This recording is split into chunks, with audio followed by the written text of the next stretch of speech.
Ukraina baru saja memotong sayap Rusia dan Iran bukan dengan senjata miliaran dolar, tapi dengan sesuatu yang sangat kecil hingga dijuluki peluru. Selama bertahun-tahun Rusia mengandalkan drone Shahid, menggunakan serbuan drone murah untuk membanjiri pertahanan. Baru-baru ini Iran menggunakan strategi yang sama di Teluk, menargetkan kapal, infrastruktur, dan jalur ekonomi utama. Akibatnya terjadi kekacauan di semua level, karena bagaimana cara menghentikan sesuatu yang murah, cepat, dan datang bergelombang. Ukraina mungkin sudah menjawabnya. Mereka membalik situasi, bukan melawan ancaman dengan pengeluaran lebih besar.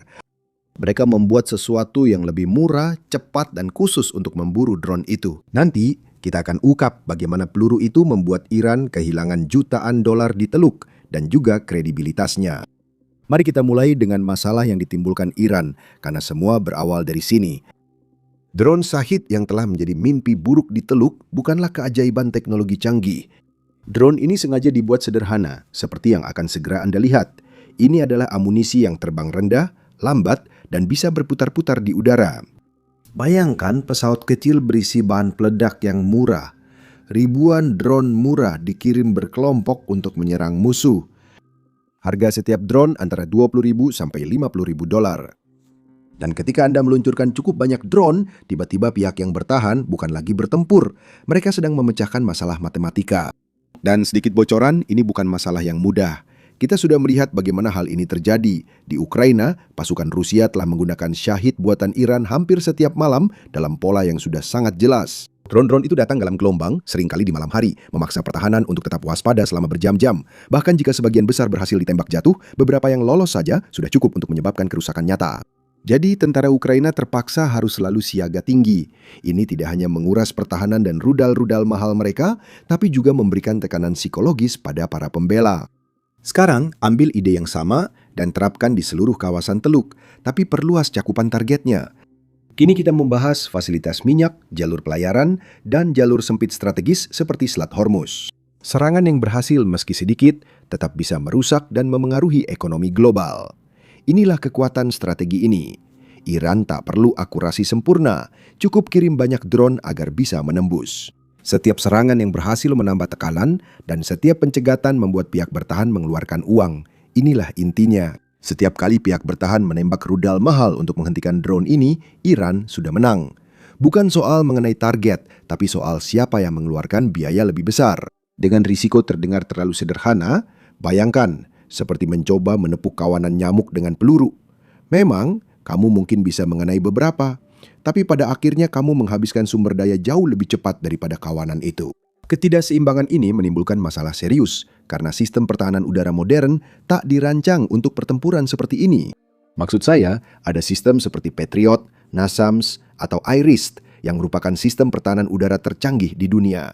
Sistem-sistem itu dirancang menghentikan jet tempur, rudal jelajah, dan ancaman cepat bernilai tinggi, namun terlalu berlebihan untuk drone yang lambat dan murah. Anda memakai alat seharga ratusan ribu dolar, kadang bahkan lebih dari $1 juta per tembakan, hanya untuk menghancurkan benda yang nilainya jauh lebih kecil. Ya, itu memang berhasil, tapi dalam jangka panjang tidak layak secara finansial, dan disitulah tekanannya muncul. Ukraina merasakan tekanan ini sejak awal perang. Mereka menghadapi serangan ini setiap malam, dan jelas hanya mengandalkan interseptor mahal tidak efektif untuk jangka panjang. Kini, kawasan Teluk juga menghadapi kenyataan ini. Bahkan dengan dana yang besar, perhitungannya tetap akan mengejar Anda jika serangan terus berdatangan. Jadi pertanyaannya pun berubah. Alih-alih meminta lebih banyak rudal mahal, Ukraina mengajukan pertanyaan yang lebih cerdas. Bagaimana menghadapi sesuatu yang murah dengan yang lebih murah? Disinilah semuanya berubah. Muncullah si peluru.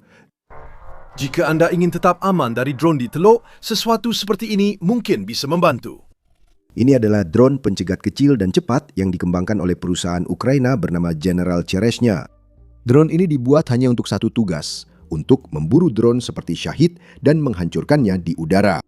Drone ini memakai kamera untuk navigasi dan bisa menabrak atau meledak dekat target untuk menghancurkan. Tidak perlu sistem berat atau pengaturan peluncuran yang rumit. Drone ini fokus, sederhana, dan langsung.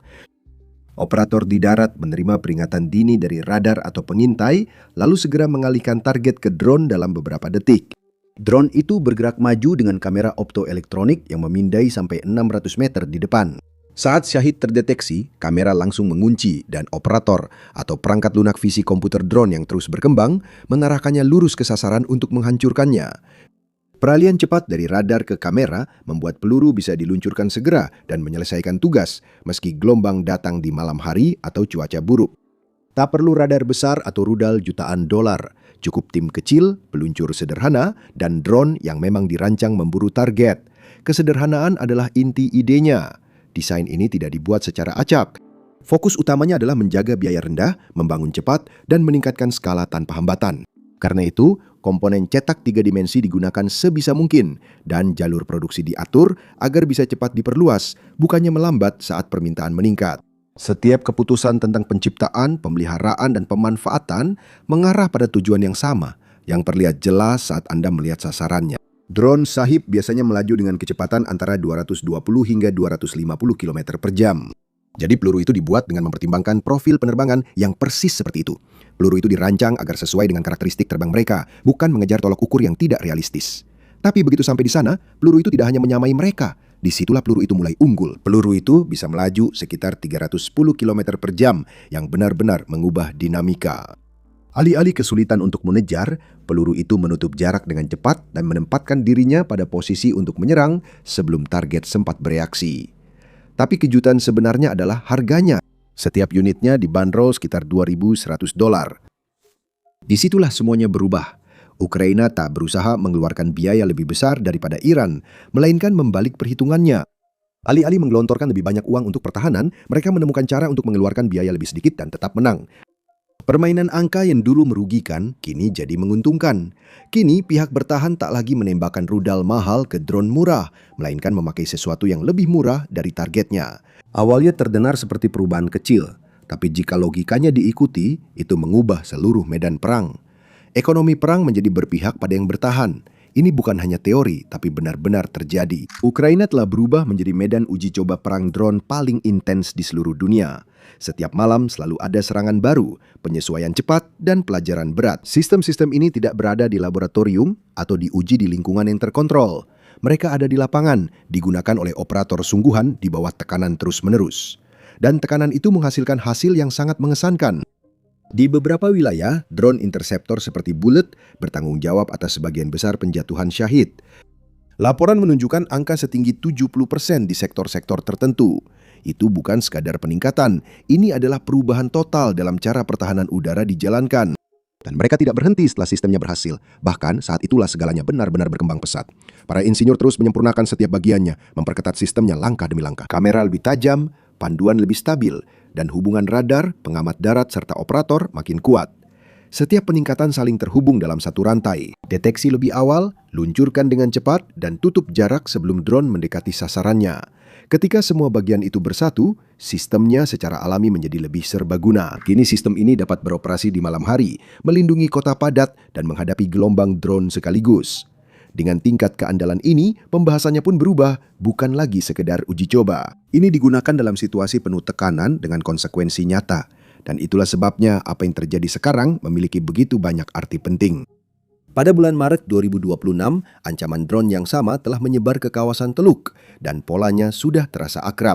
Drone Iran menyerang target penting di berbagai wilayah, memperbesar tekanan di setiap serangan. Di Bahrain, kilang Babco diserang parah hingga harus ditutup. Di Dubai, serangan drone membakar tangki bahan bakar di bandara internasional menyebabkan operasi terhenti sejenak. Kuwait mengalami serangan terhadap pangkalan-pangkalan air esrek, sementara di laut, kapal-kapal dagang mengalami kerusakan, beberapa ditinggalkan setelah terjadi kebakaran atau kerusakan struktural. Insiden terus bertambah, menyebabkan pelaut hilang dan pekerja pelabuhan terluka. Jika dilihat secara keseluruhan, tekanan utama pun terlihat jelas. Segala sesuatu melewati Selat Hormuz, jadi setiap gangguan di sana tidak akan lama menjadi masalah lokal. Dampaknya langsung menyebar keluar. Itulah mengapa reaksinya begitu cepat. Harga minyak mulai berfluktuasi, biaya pengiriman dan premi asuransi meningkat. Dampaknya menyebar ke seluruh sistem. Bahan bakar menjadi lebih mahal, barang-barang jadi lebih mahal untuk dikirim. Dan tidak lama kemudian, orang-orang yang jauh dari wilayah tersebut mulai merasakan dampaknya dalam kehidupan sehari-hari. Dan hal itu membawa Ukraina kembali ke dalam cerita ini dengan cara yang sangat langsung. Mereka tidak hanya diam atau menonton dari kejauhan. Tapi kami paham bahwa perang ini menyebar ke seluruh dunia dan bahwa Iran adalah sekutu Rusia. Saya rasa kita bisa menyediakan sumber daya untuk mengirim instruktur kita guna melatih mereka yang melawan musuh yang sama. Lebih dari 200 spesialis Ukraina sekarang sudah berada di negara-negara Teluk seperti Uni Emirat Arab, Arab Saudi, Qatar, dan Kuwait.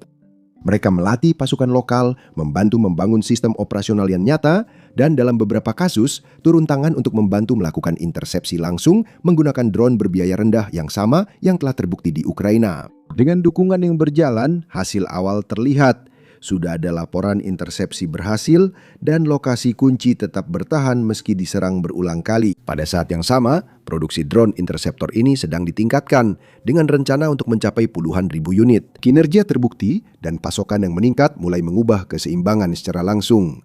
Ini bukan lingkungan terkontrol atau uji coba terbatas. Semua terjadi real time dan penuh tekanan, sehingga tiap intersepsi sangat penting. Setiap drone yang dijatuhkan mengurangi risiko gangguan lebih luas. Dan setiap pertahanan berbiaya rendah mampu menghentikan sesuatu yang bisa saja berubah menjadi reaksi berantai yang jauh lebih mahal di seluruh ekonomi global. Sekarang mundurlah sejenak, karena disinilah gambaran besarnya mulai terlihat jelas. Ukraina kini bukan hanya negara yang meminta bantuan. Ukraina telah menjadi negara pemberi bantuan, dan yang ditawarkannya lebih dari sekadar perangkat keras. Ukraina mengekspor pengalaman, yaitu pengalaman dari tekanan terus-menerus dan adaptasi cepat. Hal ini penting karena sistem-sistem ini tidak hanya dibangun dari teori. Sistem-sistem ini diuji tiap malam menghadapi ancaman nyata. Taktiknya lahir dari pertempuran, disesuaikan langsung, dan terbukti efektif saat dibutuhkan. Itu membuat Ukraina jadi mitra penting, apalagi bagi negara yang juga diserang drone. Saat hal ini disadari, permintaan naik dan makin banyak negara menyadari kesenjangan itu. Sistem pertahanan udara tradisional penting, tapi sulit melawan serangan drone cepat dan murah dalam jumlah besar.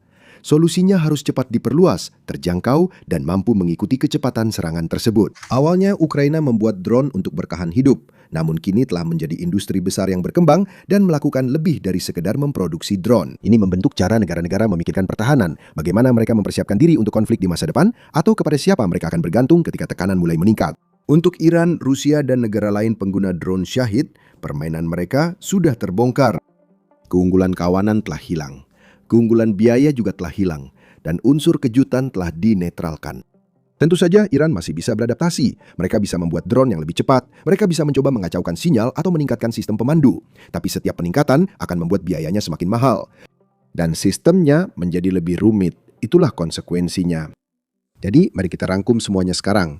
Sederhananya, Iran membangun strategi berbasis kawanan drone murah yang membanjiri pertahanan tradisional yang mahal. Ukraina, yang terus mendapat tekanan, merespons dengan solusi sederhana, cepat, dan murah berupa bullet.